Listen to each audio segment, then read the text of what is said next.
Hello! Welcome to another video! I have a funny throat. I'm sorry, that probably sounded a little bit weird, but hello! Welcome to a video. I haven't done a book haul in I don't know how long, and I'm well overdue one. However, I haven't been like holding books back for a book haul. So, we're not hauling all of the books that I haven't hauled this year, because they're on my shelves.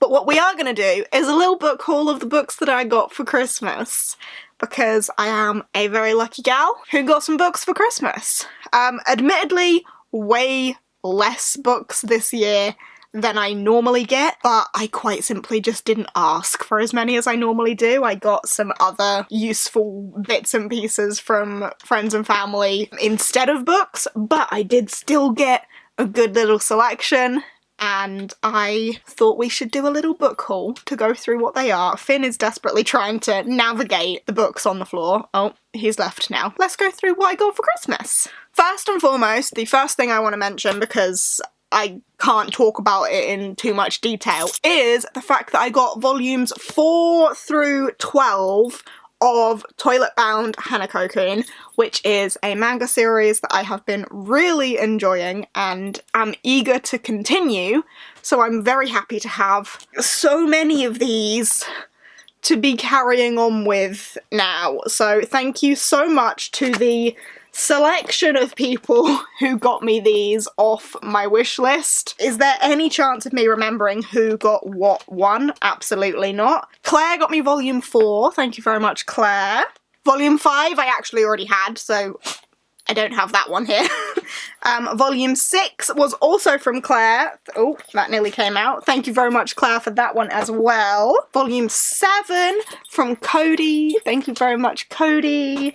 Volume 8 from Cody again. Volume 9 was from Tracy. Thank you very much, Tracy. Sorry if the camera angle changed slightly there. Finn knocked the tripod. Volume 10, Cece. Thank you very much, Cece, for volume 10. Volume 11, also Cece. Thank you very much, Cece, for that one.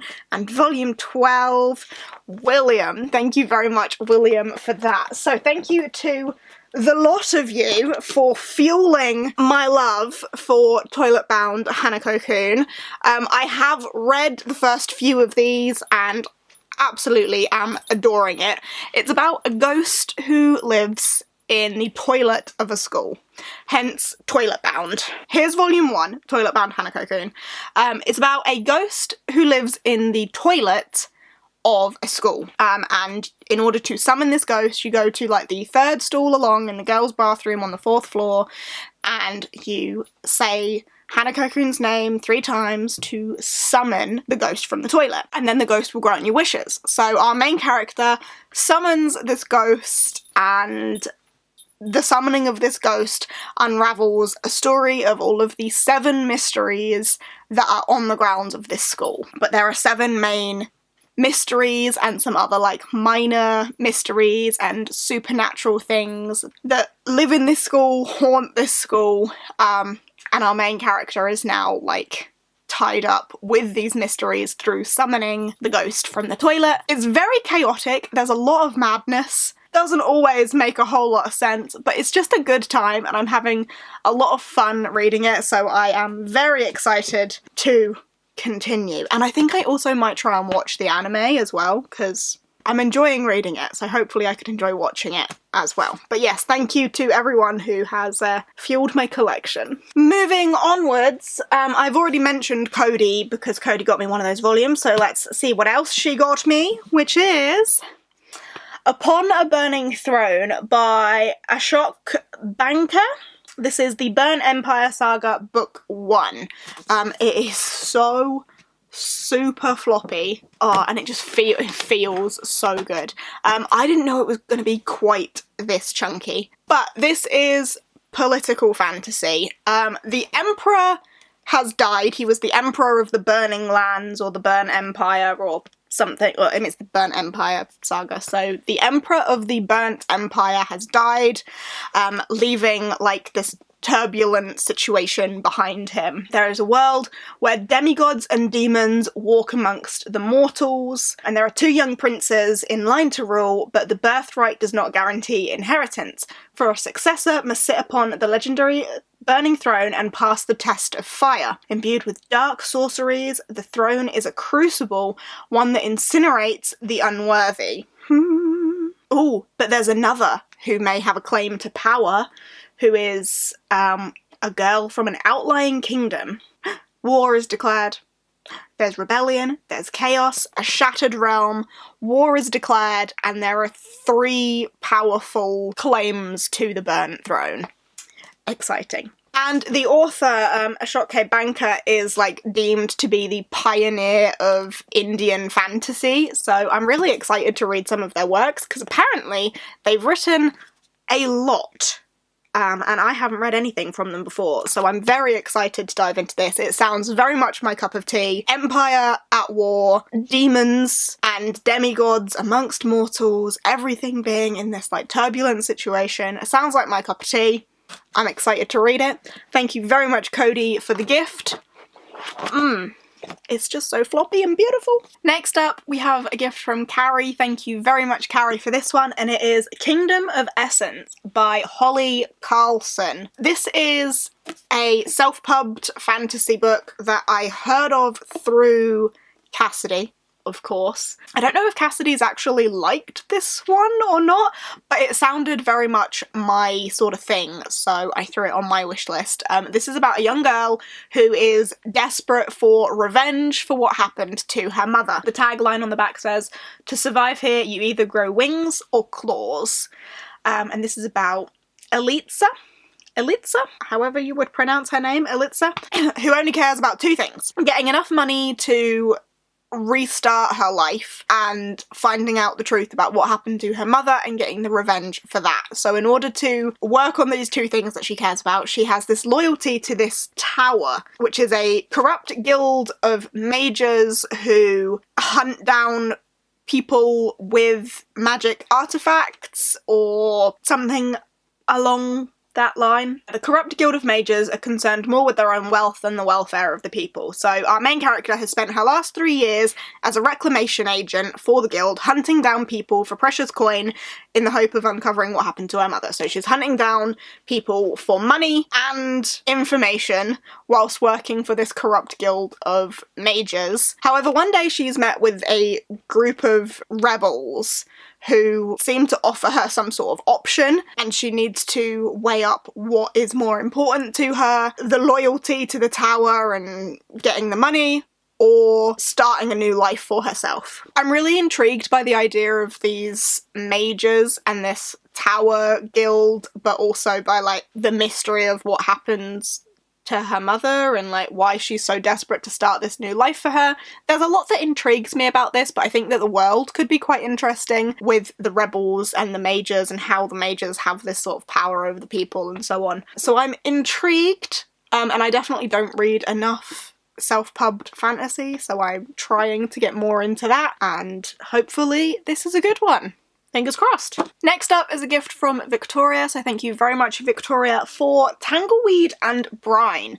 Now this is one that I'd kind of seen around a little bit, but I had never been drawn to, but Victoria has gifted it to me, saying that it's like one of her favourites. She's really enjoyed it, so hopes that I will as well.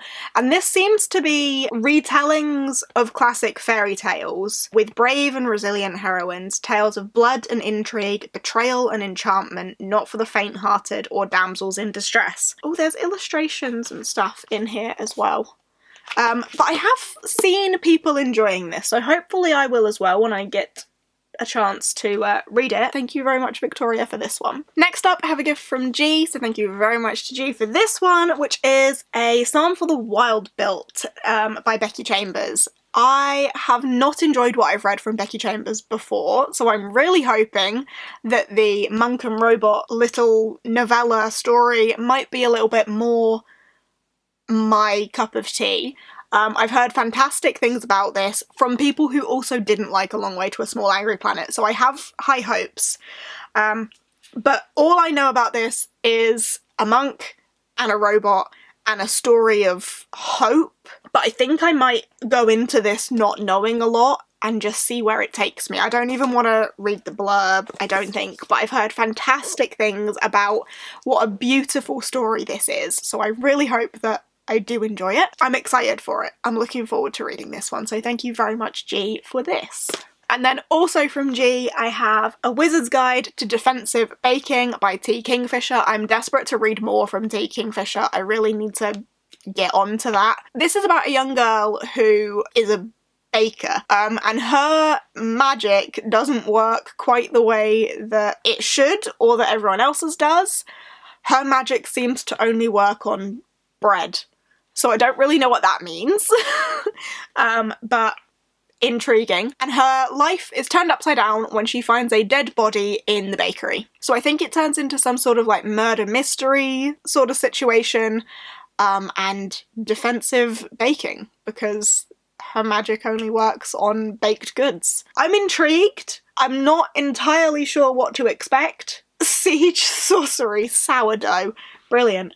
I think it could be funny. I don't know if I'm right in anticipating something funny from this, but the title gives me all the good vibes, and I'm excited to see what this ends up being like. So yeah, very excited about that one. Next up, I have a gift from Liam. Thank you very much, Liam, for this one, and it is Burn the Witch. I haven't heard much about this. This is a manga. It's wrapped in plastic, so let's unwrap it. But this seems to be a witchy story. You know, you seem to be on a witchy kick with the manga lately, which I have been. So hopefully I would enjoy this one as well. And it's in a little slipcase. Ta-da! There it is. Burn the Witch. Ooh, pretty. Behind the world you think you know lies a land of magic and fairy tales. But reverse London isn't the pretty picture that's painted in children's books. Fairy tales have teeth, and the dedicated agents of Wingbind are the only thing standing between you and the real story. Ninny and Noelle are Wingbind agents, but they aren't serving out of the goodness of their hearts. They want achievement points and cold hard credit in their bank accounts. But instead of getting a prime assignment with lots of gold and glory, they get stuck with babysitting duty. Before they can get used to the boredom, Ninny and Noelle find themselves on the run with a fugitive who's like catnip for dragons. Will they manage to pull off a happy ending, or has their story just been cursed? Interesting! I'm really not sure what to expect from this, but that sounds like good fun. Oh, I'm intrigued. Thank you very much, Liam, for this one. I am intrigued, and I'm going to keep it in its little slipcase because it looks cute in there. But yeah, it says on there, don't judge a book by this cover. And like the cover is, I've put it in backwards. The cover is entirely different. I think that's really cool. I'm excited. Thank you very much, Liam. Next up, I have a gift from Fran, so thank you very much, Fran, for this one, which is Snow White with the red hair. I don't know anything about this, but I'm expecting a Snow White retelling, but Snow White has red hair. That's what I'm expecting from this one. There is a prince who wants her all to himself. Of course there is. It's Snow White. Fingers crossed I like this one. It is one of Fran's favourites, which is why she's gifted it to me. So I'm excited to see what I think of it. But yeah, thank you very much. Then from Jake, and by from Jake I mean I bought it and then gave it to Jake to wrap up for me for Christmas, is Lore Olympus Volume 3. I have very much enjoyed Volumes 1 and 2, so I'm looking forward to continuing with this very famous webcomic about Hades and Persephone being traditionally published now. The art style is absolutely beautiful with all of the like pink and blue tones throughout. It is very pretty. Like, I don't want to show too much because obviously it's volume 3. I don't want to spoil anything, but I think it's very simple as an art style, but it's very pretty and very effective. But yeah, about Hades and Persephone. I'm sure lots of people already know what Lore Olympus is about, so I won't talk about that for too long, but yeah, volume 3 of that. I'm very excited. Thank you, past me and Jake. And then finally a little stack from my nan. My nan picked me up The Hand of the Sun King by J.T. Greathouse. I remember asking for this because I was intrigued by it, and now I can't remember anything about it, so let's find out. Ooh, okay. All my life I've been torn between two legacies, that of my father, whose roots trace back to the right hand of the emperor, and that of my mother's family, who reject the oppressive empire and embrace resistance. I can choose between them, between protecting my family or protecting my people, or I can search out a better path, a magical path filled with secrets, unbound by empire or resistance, which could shake my world to its very foundation. But my search for freedom will entangle me in a war between the gods themselves. Does that not sound like something I would love? I think it does.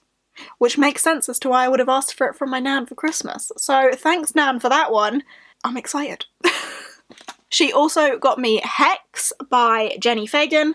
I've heard fantastic things about this from many, many people. It's witchy. I don't know a lot about it. Witch trials, maybe? Yes, so this is a retelling of the North Berwick witch trials. So it's about a young woman on the last night of her life being visited by a figure from the future who tells her that women are still persecuted for who they are and what they believe. As the hours pass, our main character recounts the circumstances of her arrest, brutal torture, confession and trial, while this figure offers support, solace, and the tantalising prospect of escape. Hex is a visceral depiction of what happens when a society is consumed by fear and superstition, exploring how the terrible force of a king's violent crusade against ordinary women can still be felt right up to the present day. I've heard fantastic things about it, and from that description, I can imagine that it's going to be a pretty impactful, tiny little book. I'm looking forward to giving this one a read. And then finally, from my Nan, she got me Dreadwood by Jennifer Killick. This is a middle grade horror, and after spooky season, when I read all the middle grade horror I had, I needed some more, and Caitlin recommended this one, so here we are. This is about Dreadwood High School. Our main characters are forced to go to school on a Saturday, and things are not right because what is dragging their teacher underground? Why are the creepy caretakers humming the tune to Incy Wincy Spider? They're trapped in the school, and their only hope is to figure out why they're being targeted, but they better be quick because something is lurking in the shadows and it's out for revenge. That doesn't really tell me a whole lot, but creepy middle grade horror. I like creepy middle grades, so fingers crossed, I like this one too. I have high hopes, I think I will. So thank you to my Nan for that. And there we have it, there is my little Christmas book haul. Thank you to everyone who gifted me anything. Thank you for watching, I hope you have enjoyed. If you have, give us a thumbs up, chat to me down below, all that good stuff. I now need to try and find space for these books on these shelves, which shouldn't be too hard now I've done that massive unhaul. So I'm gonna get to doing that, but yeah. I hope you're having a wonderful day, and I shall see you in whatever comes next. Bye!